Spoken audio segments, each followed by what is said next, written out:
दोर्भ्यां शोभितां गरं च मुसलं कादम्बरी चञ्चलम्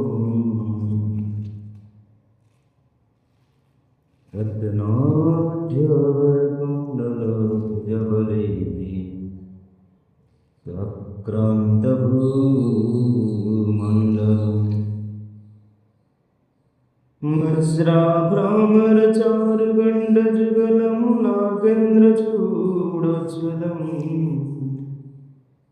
संग्रामे च परं शशाङ्कधवलं श्रीकामपालं भजे।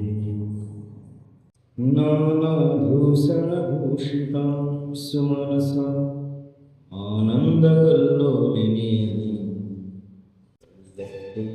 नीललोलनयनां श्रीरामकृष्णानुजा सर्वाभीष्टफलप्रदानयुतां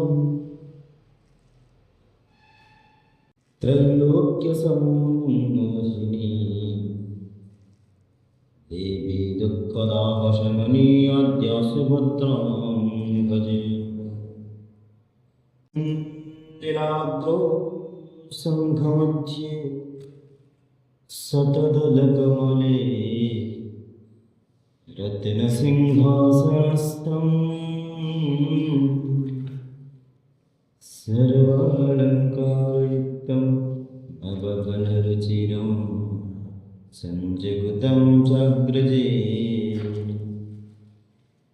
भद्रायाः वामभागे